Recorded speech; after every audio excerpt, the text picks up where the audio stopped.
comienza. Buenas tardes, mi nombre es Luis Fernando Orduz, soy en este momento el presidente de la Sociedad Colombiana de Psicoanálisis. Dado que no pudimos estar en la feria, recurrimos a este elemento virtual para poder cumplir con lo programado en el encuentro. Las palabras que quisiera plantear hoy tienen que ver con el encuentro entre la literatura y el psicoanálisis. Cuando yo me hago esta pregunta, dejo de alguna manera que mi memoria recorra a lo largo de la obra de Freud como diferentes referencias. Dejo que la memoria de alguna manera fluya. Pero también mi idea es como dejarme atravesar por otras lecturas que en mi vida han hecho referencia al encuentro entre estas dos disciplinas. Y ya que digo mi vida, quisiera comenzar con un evento de carácter personal. Mi opción por ser psicoanalista y permanecer en este oficio, de alguna manera se relaciona en que el psicoanálisis guarda una relación, para mí, insisto, más estrecha con la literatura que con la medicina. Creo que si el psicoanálisis fuera una disciplina eminentemente científica, hubiera dejado que otra pasión u otras pasiones anidaran mis días y mis oficios cotidianos. Pero también en ocasiones, y a propósito de la literatura, me pregunto si esta disquisición personal es mía o es obra de una lectura que en algún momento hice, y no recuerdo exactamente qué momento, de un libro de Papini denominado Gog. En últimas, el psicoanálisis me ha permitido entender eso, que allí donde yo digo yo, no es que esté yo, anidan otros egos, otros álteres egos que alteran y me alternan. Soy de alguna manera muchas lecturas vividas o muchas vidas leídas escritas en mi piel y en mi hacer. Justo cuando estaba pensando y escribiendo esta confesión personal, en la que un lector puede leer que yo abandoné la medicina y tuve temor a ejercer la literatura y me refugié en el psicoanálisis, recordé un texto de Gog, donde hace una entrevista imaginaria a Freud. Abro comillas. Dice Freud: yo soy un hombre de ciencia por necesidad, no por vocación. Mi héroe secreto ha sido siempre desde la niñez Goethe. Hubiera querido entonces llegar a ser un poeta y durante toda la vida he deseado escribir novelas. Cierro comillas. Bien dijo Gog que Freud le confirmó que concebía la idea de transformar una rama de la medicina, la psiquiatría, en literatura. Yo toda mi vida había creído que había optado por retirarme de la medicina, movido por las palabras de mi maestro Simón Bransky, quien en mi rotación de psiquiatría me dejó muy en claro la diferencia entre la psiquiatría y el psicoanálisis. Hoy en día dudo si por aquella época ya el relato de Gog sobre Freud se había atravesado en mi vida. En aquella ocasión me acuerdo que Bransky me decía que Freud recomendaba que para leer, o para entender, perdón, el psicoanálisis, era muy importante leer de otras disciplinas, de literatura, de mitología. Y este hecho, tiempo después me lo encuentro escrito en el caso de Elisabeth von R. en 1892. Dice en ese texto Freud, abro comillas: a mí mismo me resulta singular que los historiales clínicos por mí escritos se lean como novelas breves y de ellos esté ausente, por decirlo así, el sello de seriedad que lleva estampado lo científico. Por eso me tengo que consolar diciendo que la responsable de ese resultado es la naturaleza misma del asunto, más que alguna predilección mía. Es que el diagnóstico local y las reacciones eléctricas no cumplen mayor papel en el estudio de la histeria, mientras que una exposición en profundidad de los procesos anímicos, como lo que estamos habituados a recibir del poeta, me permite, mediante la aplicación de algunas fórmulas psicológicas, obtener una suerte de intelección sobre la marcha de una histeria. Siguiendo con esta idea, uno podría pensar que cada paciente no es sino una obra literaria en vivo, como diría de nuevo Freud a Gog. Abro comillas: las confesiones de mis enfermos constituían un precioso repertorio de documentos humanos, y en ocasiones, del otro lado del diván, mientras mis ojos se entrecierran, el relato de cada paciente me parece la obra de un literato que intenta desentrañar las honduras que animan al personaje, que portan como máscaras en sus acontecimientos cotidianos. Parecieran relatos vivos, como los personajes de Fahrenheit 451. Recuerden, ¿sí?, que esto es la equivalencia de 233 grados centígrados, temperatura en la cual arde el papel de los libros. Siempre me llamó la atención esa horda de hombres libros, dirigidas por Granger, ¿sí?, en la novela de Bradbury, que grabaron en su memoria de manera exacta las grandes obras de la literatura y las preservaron de morir en las llamas. Ahora que escribo esto, pues ahora me refiero al momento en que estaba escribiendo eso, me pregunto qué tanto Humberto Eco nos legó un suceso contrario a Fahrenheit, donde Jorge de Burgos permitió que las llamas devorasen la biblioteca, mientras sus fauces devoraban literalmente el segundo tomo de la poética aristotélica para impedir que la risa y la comedia compartan el lugar que la dimensión trágica otorgó llena de beneficios a la religión católica que construyó un culto al hombre que sufre. Pero no me quiero desviar, aunque sigo en los márgenes de la literatura. Algo de esa confesión que Freud le deja a Gog, que reencuentro en Fahrenheit, me lleva a un segundo relato personal que quisiera plantear. Y fue un encuentro con un escritor colombiano, Nahum Montt, en la cual me pidió que hiciera lo mismo que hoy estoy intentando hacer acá, plantear una ligazón entre la literatura y el psicoanálisis. A lo que le dije: Nahum, yo dejé de leer, ahora oigo historias. Leo libros en vivo. Creo que tras leer y llenar la biblioteca de papeles que morirán en alguna hoguera a 456 Fahrenheit, hoy por hoy acumulo historias en vivo que se graban en algún recóndito disco duro de mi inconsciente. En últimas tengo a un protagonista que se sale de las letras de un guión para contarme y hacerme vivir una historia que no es la mía. Un poco la manera de ese personaje de la película de Woody Allen que sale de la pantalla para ingresar en otra dimensión que es la del espectador de cine. De nuevo, hay otra historia que me altera, que me saca de mí, que me hace ser otro. Hoy por hoy prefiero vivir historias literarias que leerlas. Tal vez aquí quepa una reflexión de Nabokov sobre el psicoanálisis.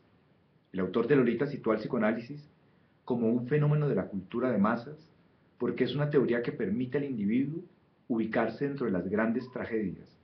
Le da a su experiencia rutinaria una dimensión de tragedia extraordinaria al ubicar en el centro de la experiencia personal ese elemento de héroe trágico que es Edipo. Cuando Freud reflexiona sobre los personajes psicopáticos y el teatro, de alguna manera destacó eso, cuando planteó que el espectador del drama es un individuo sediento de experiencias, un mísero al que nada importante puede ocurrirle, y la tragedia le permite, vía identificación, ser héroe de esa experiencia. Un Prometeo que se revela frente a los dioses y obtiene el título de héroes, subyace en el fondo de toda alma humana. Ahora que digo esto, pienso que muchos de los pacientes de Freud, ahora que digo esto, pienso que muchos de los pacientes de Freud fueron personajes de alguna manera literarios. Lo primero que pienso es que muchos de los textos... Tengo un problema aquí. Se me corrió esto y no sé cómo... No sé cómo... Ya. Lo primero que pienso, lo primero que pienso es que muchos de los textos clínicos de Freud están animados por personajes que emergen de los libros y no de la vida real. Pienso en Schreber, en Norbert Hanold, el hombre de arena, Cristóbal Halsman, el mismo Juanito. Son más personajes de tinta, más verbo que carne y sangre. Freud nunca los vio, los leyó. Y hoy por hoy mucho de la teoría de la paranoia se debe a la lectura de Schreber. Y el hombre de arena le permite construir a Freud su teoría sobre lo siniestro. Y Hanold le permite corroborar sus teorías del simbolismo onírico. Y Heisman le permite indagar cómo en la historia de la humanidad la histeria se enmarcó bajo la magia. Y todo esto, por no decir que una de las claves del hombre de los lobos estuvo en la literatura infantil, que Totem y Tabú fue una comprensión de las neurosis obsesivas guiadas por la mano de James Fraser, y que la interpretación de los sueños debe mucho a ese viajero impenitente del siglo II que fue Artemidoro de Efeso, quien deja a Freud no solo el guiño, que en el fondo de los sueños se cocina a fuego lento la sazón de la estructura humana, sino que Freud copió el nombre de la obra de Artemidoro. En últimas, Freud siempre copiaba. Eso de alguna manera lo denuncia Harold Bloom. Para ese crítico, Freud no es sino un remake de Shakespeare. Hamlet, mentor de Freud, dice Harold Bloom, anda por ahí provocando que todos aquellos con quienes se encuentra se rebelen a sí mismos, mientras el príncipe, como Freud, escriba a sus biógrafos. Cierro comillas. No debemos olvidar que Freud pensó en algún momento a Hamlet como elemento icónico que explicara el universo complejo de las relaciones familiares antes de quedarse con el personaje de Edipo. Para Bloom, Shakespeare es la autoridad secreta de Freud, un padre al cual el médico literato no reconocería. Un padre de una tragedia debería tener un tono aristotélico, y según Bloom, por ello a Freud le encantaba la idea de que el conde de Oxford o Bacon eran en realidad los escritores de los dramas shakespearianos.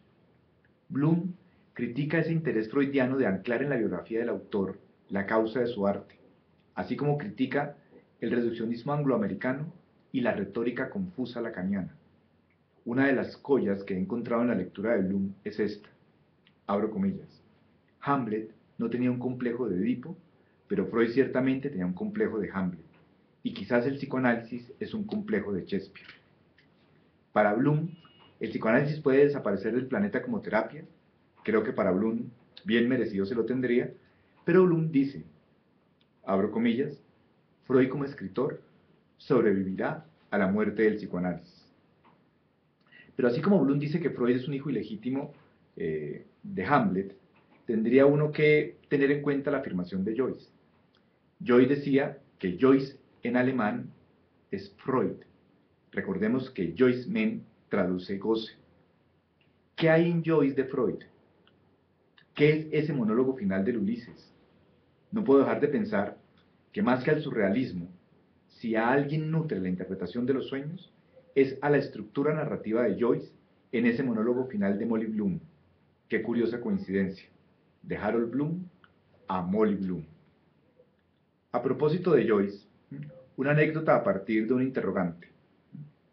Joyce escribe Finnegans Wake, y yo me pregunto hasta qué punto inspirado por los textos fragmentados de su hija Lucía. Y aquí pido perdón al señor Bloom, ya que sé que hago algo que no se debe y que yo mismo de alguna manera detesto, que es el reducir el valor de una obra literaria a un aspecto biográfico. Pero mientras su hijo se desquiciaba y se perdía en la locura, Joyce escribía Finnegans. Preocupado por la salud mental de su hija, Joyce lleva a Lucía al consultorio de Jung y le muestra los textos que ella escribe, comparándolos con los de él, con los de Joyce, buscando en ellos tal vez un testimonio que le permitiera a Jung hablar de un reducto de sanidad mental en medio de la locura. La respuesta de Jung es sublime, en mi concepto.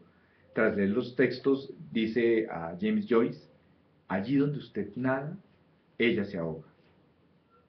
La anécdota se la debo a una conferencia de Ricardo Piglia, así como le debo a Humberto Eco que me haya podido desentrañar una gran pasión que tuve durante años.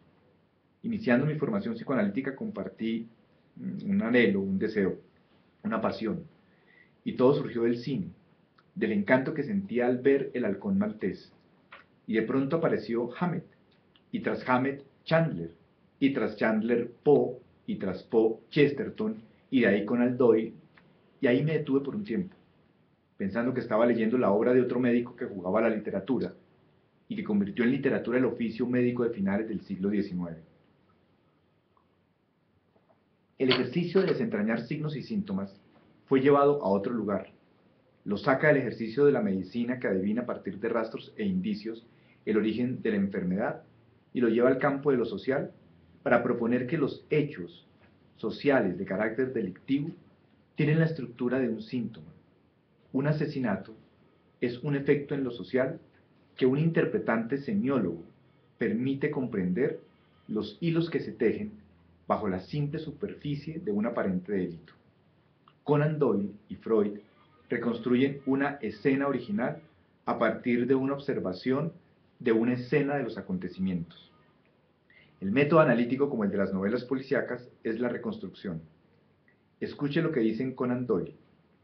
En Estudio Escarlata, Sherlock Holmes dice, son pocas las personas que si se les cuenta el resultado, son capaces de extraer de lo más hondo de su propia conciencia los pasos que condujeron a ese resultado. A esa facultad es a la que me refiero cuando hablo de razonar hacia atrás, es decir, analíticamente.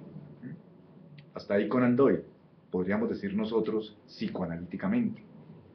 Es más, un elemento muy interesante en las novelas policíacas usualmente ocurre de esta manera. El consultante, el demandante frente al detective, es el propio victimario. Y recuerdo el halcón maltés, ¿sí? Ahí el personaje que inicia la novela es Miss Wonderly, quien acude a la oficina de Sam Spade para que encuentre a su hermana y la separe de un hombre. Brigitte manifiesta un motivo inocente que esconde una trampa latente.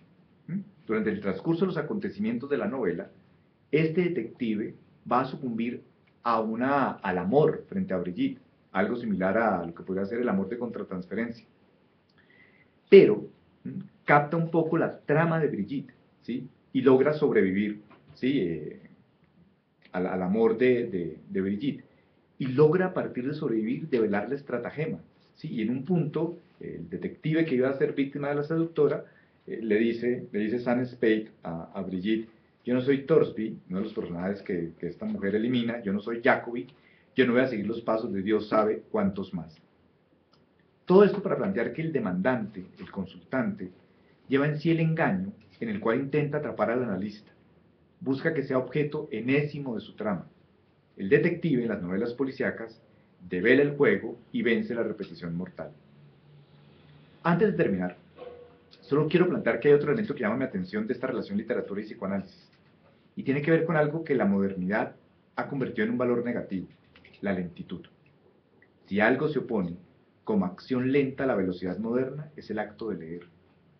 Leer implica silencio, quietud, es un tiempo improductivo, revierte el ritmo de la modernidad, de la velocidad y de la eficacia como signo positivo del actuar humano. El psicoanálisis, como la literatura, es de lenta absorción, no implica rapidez y eficacia, implica la reflexión, que es la acción de volver sobre sí mismo una y otra vez. Mientras el mundo moderno se llena de terapias que venden la rapidez del proceso como un valor, el psicoanálisis y la literatura, en su sola configuración estructural, plantean una reversión de la temporalidad veloz de moda. Y quisiera terminar con una frase de George Steiner, que no tiene nada que ver con lo dicho hasta ahora, creo, pero que siempre me ha encantado a propósito de la literatura y el psicoanálisis. Las metáforas son las perversiones del lenguaje, mientras las perversiones son las metáforas del amor. Muchas gracias.